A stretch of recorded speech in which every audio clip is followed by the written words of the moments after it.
예, 중국 경제 흐름 이슈들 살펴보는 차이나 TV 시간입니다. 용인대 중국학과 박승찬 교수님 함께합니다. 교수님 어서 오십시오. 맞습니다. 교수님 보시니까 금요일 같아요. 예, 이번 주만 이번 주만 금요일 날 못 오시고 네. 땡겨서 수요일 날 오셨습니다. 마침 이슈도 중요한 게 있어서. 네. 그러게요. 그동안에 이제 중국의 뭐 헝다 이슈, 그다음에 전력난 이런 얘기는 쭉 이제 팔로우를 해 주셨는데요. 네. 또 뭐 제3거래소 개장 이런 거 다 해주는데 오늘은 이제 미중 간의 무역 정책입니다. 다시 좀 사실 바이든 정부가 취임하고 나서 좀 되게 잠잠했었는데요. 그렇죠. 네. 뭔가 이제 중국에 대한 무역 정책을 좀 표명을 한 겁니까? 이게 이제 어제 중국 관련 이슈 중에 가장 핫한 이슈이기도 네. 하고요. 미중 간 무역, 그다음에 기술, 우리가 지금 계속 기술 패권 이야기를 계속 하고 있다가 그다음에 금융 하고 있는데 잠잠했는데 지금 이제 현지 시간 4일이죠. 미국 무역 대표부 캐서린 타이 대표가 이제 전략국제무역연구소에서 연설을 했는데 이제 향후 바이든 행정부의 대중 통상 정책의 기본 방향을 제시를 했어요. 그래서 네. 이러다 보니까 이제 앞으로 미중 간의 무역 이슈가 잠잠했는데 다시 이제 떠오르면서 이게 이제 글로벌 또 공급망이나 여러 가지 이슈로서 확대되는 거 아니냐라고 지금 이제 커져가고 있는데 그 내용을 좀 보면 크게 이제 한 5가지입니다. 보시면 트럼프식 고율 관세 유지하겠다, 그대로 가겠다라는 거고, 지금 미국이 상대국의 불공정 무역을 하면 이제 보복 행위를 할 수 있는, 그러니까 무역법 301조인데 우리가 이른바 슈퍼 301조라고 그러죠. 이게 발동할 기자가 질문을 했어요. 할 수 있을 것 같다 이런 답을 했고, 중국한테 메시지를 던졌죠. 1단계 무역 합의 아직까지 부족한데 계속 지켜라라는 거고.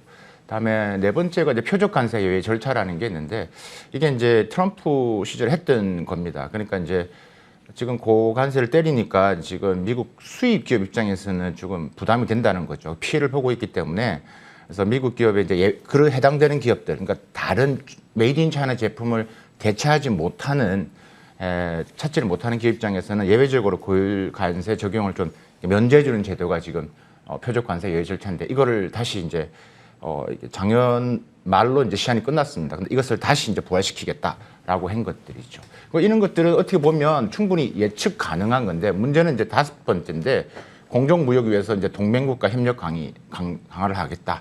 요게 이제 우리가 기술 패권, 뭐 바이든의 전반적인 방향성이긴 한데 무역 부분에 있어서의 또 이 아젠다를 들고 나왔죠. 그래서 이제 앞으로 지금 이 미중 무역 전쟁이 이제 새롭게 지금 이제 방향성을 제시를 했는데 하나 앞으로 구체적으로 어떤 식으로 들어갈 것인지를 조금 더 이제 우리가 이제 조금 영역별로 우리가 종목별로 혹은 품목수별로 조금 더 설명을 좀 드릴 필요가 있을 것 같다라는 생각이 듭니다.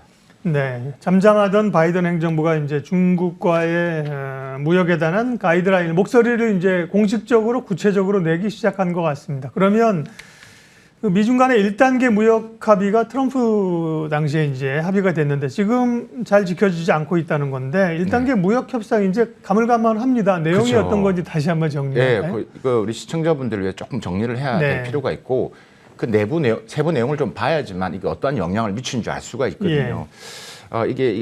제가 이제 그때 작년 초에 나왔을 때 참 열심히 이걸 막 분석했던 기억이 나는데 이 영문 합의서 이게 총 한 내용을 보시면 96페이지 정도 됩니다. 그러니까 8개 장으로 구성이 되어 있는데 이 지적재산권, 기술 이전, 지금 농식품 교역, 금융 서비스, 환율 이렇게 나오는데 이게 이제 이게 핵심 내용이 이제 작년 1월 달에 했지만 이제 향후 2년 내 미국산 공산품, 농산물 서비스 수입액을 2017년도 대비 2천억 달러로 확대하겠다라는 건데 지금 요걸 한번 보실까요? 이걸 좀 보시면 제가 이제 그 합의 내용에 따른 이제 수입액 순 현황을 좀 구체적으로 표를 한번 만들어 왔습니다. 네. 이걸 좀 보시면 잘 있는데 이게 지금 보시면 이 품목수로 보시면 지금 이제 공산품, 그다음에 농산품 이렇게 합쳐가지고 한 548가지가 되고요. 그다음에 서비스 영역이 있습니다. 그러니까 크게 지금 공산품, 에너지, 서비스, 농산품입니다. 2017년도 보면 이제 서비스나 농산품 같은 경우가 이제 별로 그렇게 많지가 않은데 이게 이제 우리가 2020년, 2021년 2천억 정도로 이렇게 늘린다라는 것들이거든요.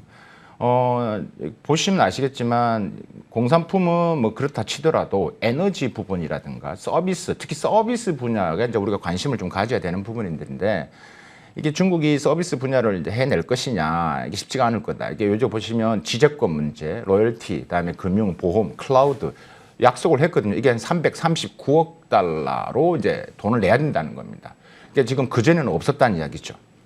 그래서 이제 그러면 이런 부분에 있어서의 이제 그럼 식품이나 농수산물 같은 경우도 전체 아까 보셨다시피 98페이지 내용 보시면 그러니까 수입 절차에서 인증이나 그다음에 위생, 검역 이런 것들도 이제 좀 완화가 돼야 되는데 지금 중국 하는 거 보면 인증은 더욱 강화되는 분위기거든요. 그러니까 지금 미국이 중국 1단계 합의 내용을 이행을 보면서 때릴 내용이 더 많아지고 있다. 그러니까 그걸 시사했다라고 보시면 될 것 같고 지금 무역을 지금 늘린다고 하는데 사실 중국 입장에서는 미국이 무역 관세를 이렇게 때려도 결국 위안화라는 환율이 중국 정부가 어느 정도 컨트롤하고 있는 이 현 상태에서 그러니까 절하로 대응을 하면 별 의미가 없기 때문에 결국은 이제 금융 서비스 여기 보셨다시피 세 번째 금융 서비스 분야에서 다른 시장 개방은 그렇다 하지만 이걸 통해서 미국은 그러니까 결국은 이 환율 이슈를 터치를 하고 싶을 겁니다. 근데 이거는 절대 중국이 또 양보를 하지 않을 것 같고 그래서 이제 이런 이제 방향성에서 우리가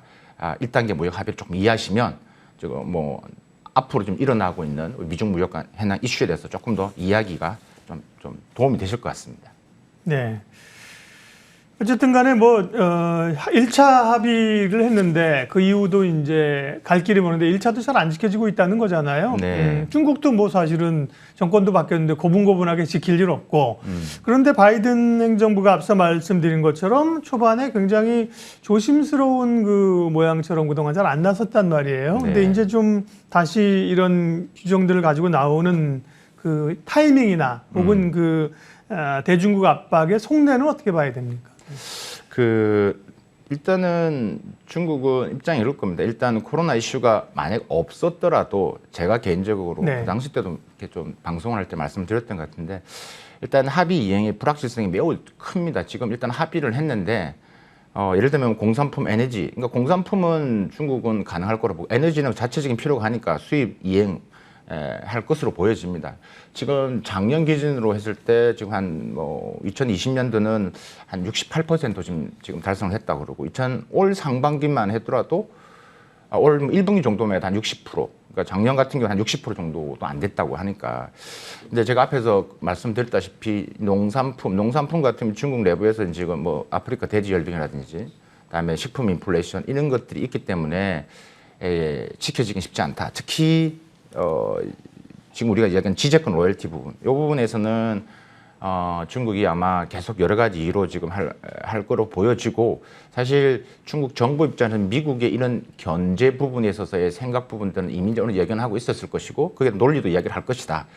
그래서 앞으로의 방향성에서는 지금 이슈가 이제 서비스, 그러니까 환율 터치를 미국이 어떤 식으로 접근하냐에 따라서 중국의 디펜스가 좀 달라질 것으로 보여지고 나머지 부분에서는 노력할 것은 할 것이다. 근데 지키지는 못할 것 같다라는 생각이 거의 확실히 들고 있습니다. 제 생각에는.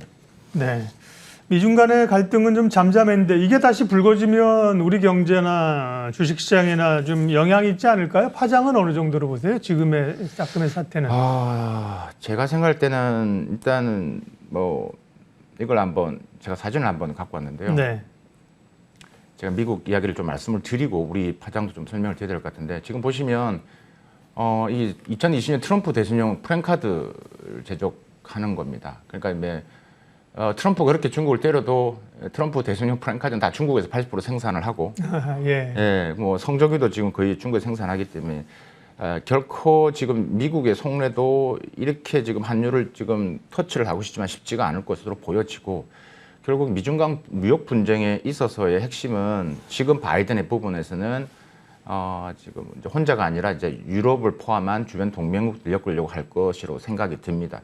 그러니까 이제 특히 핵심 방향은 국위적 보조금, 산업 보조금을 할 것이고 그 이슈에 대해서 유럽을 포함을 한 이런 이제 연관성을 이제 혹은 팀을 만들어서 공략을 하려고 할 것이다라고 보여지는데. 그래서 시장이 걱정하는 만큼 일단 과거 트럼프식 이런 좀 완전히 벼랑끝 전술은 좀 하지 않을 것으로 저는 보여지고 제 개인적인 부분에 있어서 이제 앞으로 방향성 혹은 어떠한 영향을 미칠 것이냐라고 봤을 때 일단은 우리 정부, 우리 정치 경제 입장에서의 장단점이 좀 존재할 것 같습니다. 그러니까 일단은 장점 부분에서는 그러니까 중국산 대체 상품으로서 뭐 우리 제품이 미국 수출할 가능성 있을 수 있겠죠. 그다음에 미국이 중국의 서비스 시장을 자꾸 두드리니까 우리의 대중국 서비스 시장 진출도 이제 확대될 수 있는 가능성이 있는데 이게 이제 단점이 이제 어떤 우리 경제에 미칠 것이냐고 봤을 때 결국 이제 말씀드렸다시피 주변 동맹 강화, 그러니까 주변 동맹 강화 과거에 미국 중심의 무역 이 자국 우선주의가 아니라 무역도 그러니까 압박을 하는데 이 주변국을 지금 같이 힘을 모아서 이제 할 경우 이제 우리한테 이제 선택 강요성이 커질 수밖에 없다라는 겁니다. 근데 이게 무슨 말씀이냐면 EU가 지금 중국 쪽에 편에서 혹은 지금 뭐 우리가 바로 지난주에 미국과 유럽 간에 1차 무역기술위원회가 만들어졌거든요. 그게 이제 좀 메시지가 큽니다. 그러니까 이제 WTO를 다시 부활을 하겠다. 그러면 한국도 이제 거기에 같이 동참을 해야 되는 이슈가 있다. 그러니까 그렇게 동참했을 경우는 또 이제 우리한테 받아들여지는 또 거기에 대해서 중국의 메시지가 좀 더 강도 높게 나올 수가 있기 때문에 조금 더 주의가 좀 필요하고 하지만 원칙은 지키고 그러니까 우리가 벤치마킹을 유럽처럼 정확하게 그러니까 중국과는 협력 동정도 협상 파트너지만 기술 주도권을 놓고서는 경제적 그러니까 경쟁자의 역할로서 계속 하고 있기 때문에 그런 부분의 역할을 좀 더 명확하게 메시지를 던진다면 뭐 큰 영향 없이 마무리가 될 것 같습니다. 이어서 박승찬 교수의 중국 주식 팁 준비한 내용이 있는데 이 내용 오늘 보고 가야 됩니다. 화면으로 확인할게요. 오늘은요. 중국 주식 가운데 한자로 중자가 들어간 주식을 주목하라. 근데 중자가 들어간 기업이 많습니까? 그리고 그게 어떤 특징으로 분류가 되는 건가요? 네. 이게 오늘 팁도 의미가 있는데요. 네. 이게 중자가 들어간 부분인데 이게 많죠. 이게 근데 중자가 들어가는 그 회사가 마음대로 쓸 수가 있는 게 아니라 규정이 있습니다. 아, 그렇군요. 예. 그래서 이제 보시다시피 중국 민생과 국가 경제에 영향이 있는 기업만 쓸 수 있고 그런 기업만 중국으로 시작되는 명칭 사용하다는 거죠. 그러니까 중자가 들어간 종목이라는 게 결국 중국이라는 단어를 쓴다라는 그렇죠. 거기 때문에. 네. 업종 보시면 사회보험, 통신, 철도, 뭐 석유 은행들인데 뭐 그냥 국유자본의 지주회사, 독점적 지위를 가진 기업이다라고 이제 보시면 되는데 여기 보시면 이 회사들이 보통은 이제 이렇게 얘기를 합니다. 중국 회사 이익의 안정성과 성장성 아무래도 그렇겠죠. 중국 정부란 배경을 가지고 나온 기업이기 때문에 그래서 우량주 블루칩이라는 것을 라고 이야기를 할 수 있는 거고. 그러니까 뭐 2019년도 영업액 순위 10위권 상장기를 보면 이 중자도 이 중자가 들어간 종목이 7개가 있습니다. 뭐 그래서 평안이라든가 석유, 중국 석화, 은행, 뭐 건축이 있는데 그러니까 이런 중자가 들어가는 기업들이 좀 우리가 이제 관심 있게 봐야 되는데 제가 이제 중자로 시작되는 분류된 중국 주식 일람표를 한번 1위부터 쭉 가져와 봤는데요. 순서대로 보시면 쭉 많이 있습니다. 그런데 이제 이것도 제가 이제 오늘 팁을 갖고 온 이유는 중요하되 우리가 그러니까 우리가 중국 주식 초보자 입장에서는 어떻게 이 팁을 활용해야 될 것이냐, 그거를 좀 설명을 좀 드리려고 하는 건데 오늘 팁의 핵심인데 저는 이제 5가지를 이제 설명을 드리려고 합니다. 중국 주식 초보자 활용 5개 접근법의 이제 5단계 중에 첫 번째가 이제 뭐냐면 제가 항상 강조하는 거죠. 일단 중국 공산당의 정책 방향에 시선을 맞추셔야 돼요. 네. 그러면 이제 에너지, 바이오, 반도체입니다. 그죠? 반도체고. 그러면 첫 번째가 두 번째는 뭐냐면 이제 그 산업 업종이 정해지면 그에 관련된 종목 중에 중자가 들어간 오늘 우리가 이야기했던 종목을 검색하셔야 됩니다. 검색하기 쉽습니다. 네. 검색하시면 되고요. 세 번째가 뭐냐면 그 중에서도 가능한 상하이 A주, 즉 종목 코드 600, 601로 시작되는 상하이 A 종목을 찾으셔야 됩니다. 네. 그다음 네 번째가 그럼 그 중에서도 또 시총이 가장 높은 기업을 선택을 하십시오. 네. 그다음 마지막에 뭐냐면 그럼 또 그게 또 이제 그 분류가 되는데 그 중에서 앞에서 보였다시피 이 붉은색으로 표시된 것들. 그래서 상승가에 있는 종목을 마지막으로 선택을 하시면 그래도 조금은 확률을 높일 수 있다. 그게 이제 일반적으로 이제 중국 내에서도 이제 이런 접근법을 많이 활용하기 때문에 우리 중국 주식에 관심 있는 초보자분 같은 경우는 이런 조금 초보자 활용 5단계 접근법, 그러니까 중자가 들어간 기업들에 대해서 종목에 대해서 조금 하는 방법론에 대해서 조금 도움이 되셨으면 하는 측면에서 오늘 팁으로 준비를 해봤습니다. 예, 차이나 TV 오늘은 용인대 중국학과 박승찬 교수님 함께했습니다. 교수님 고맙습니다. 감사합니다.